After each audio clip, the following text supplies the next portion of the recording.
done in this last video. If not, it will just happen to actually be a 4-part video. Okay, a company is making new line of paint.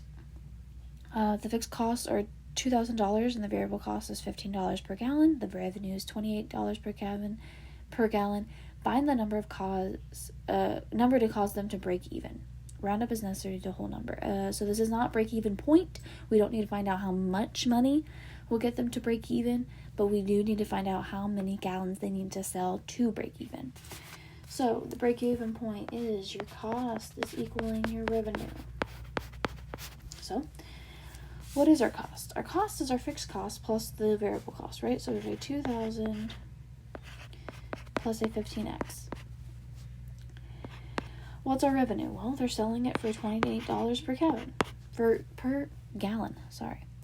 So then we just kind of solve this equation here, right? We're just going to subtract 15 from both sides.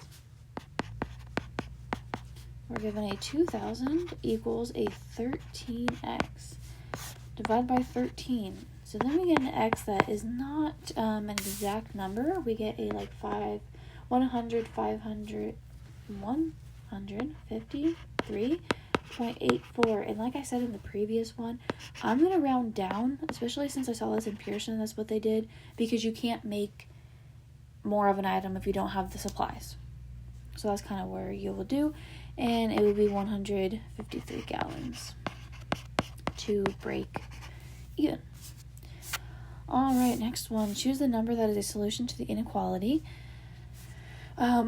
So we have an inequality here. So let's solve it so we can figure out what n could be possibly. So we have,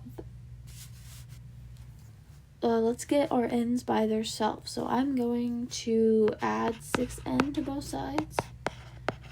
And then I'm going to subtract 3 from both sides.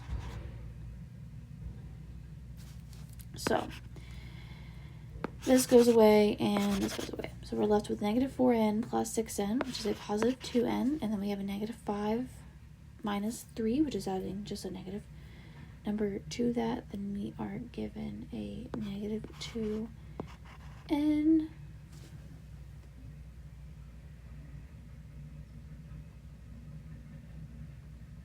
Oh, no, sorry. That's the wrong one. Sorry, we get a negative 8, basically, there. And then we're going to divide by 2, and then we have an n is less than negative 4. Sorry about that.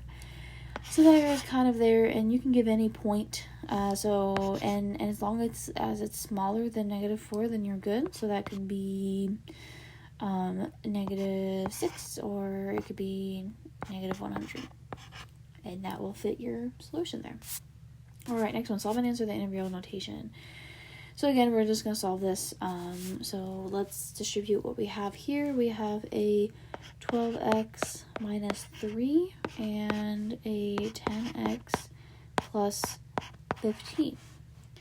All right, so I'm going to kind of add a 3 here to both sides, and I'm going to subtract 10x from here. I'm doing this kind of in one step just so I can try to get this video into 3 parts. So from there, again, I'm doing 2 steps in one. You get an 18 and 2x.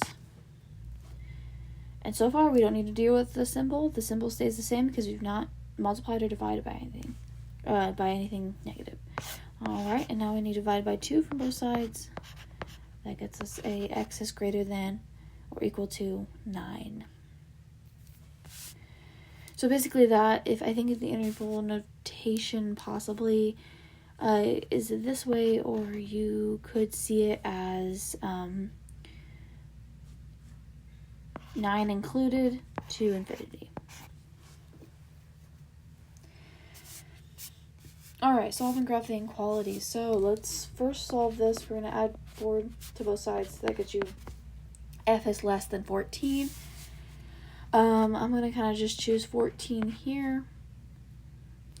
And this could be 15, 16, 17, 18, 19, 13, 12, 11, 10, 9, 8, 7. So basically knowing the left side is less than 14 and the right side is greater than 14. Well, we don't see an equal sign in here, right? It can't equal 14, so we have a dotted line situation. And and everything below it.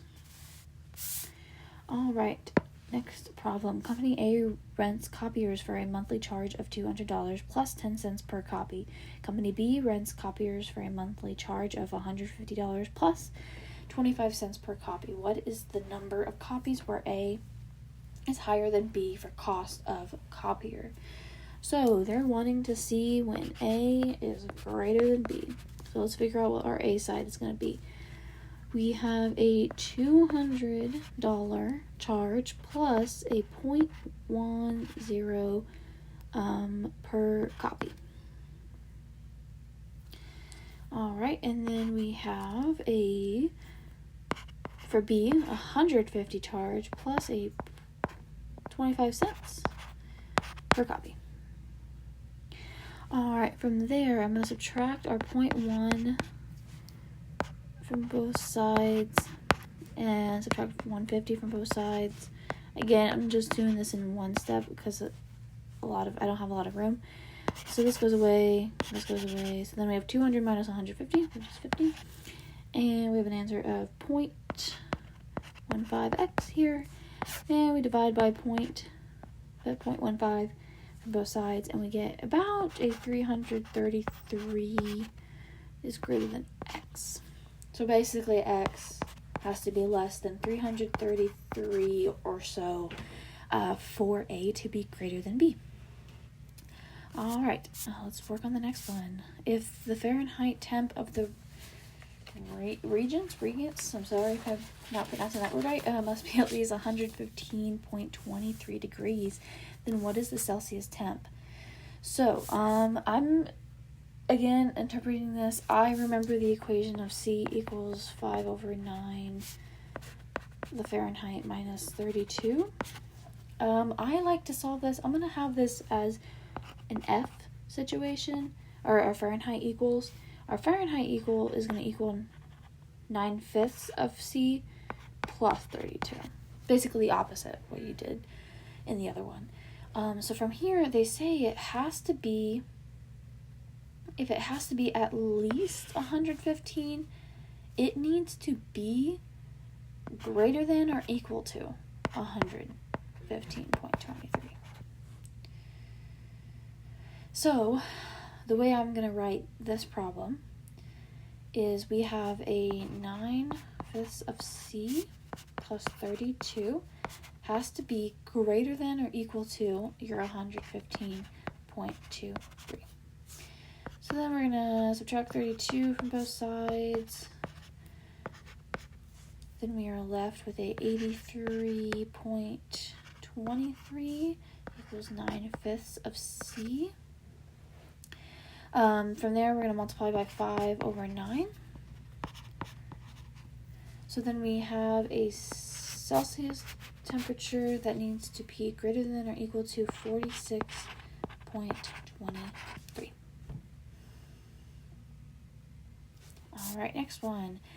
They give us these sets, and they're wanting the inclusion of both. So this is going to mean where A and B have the same things. So I'm going to kind of go through A.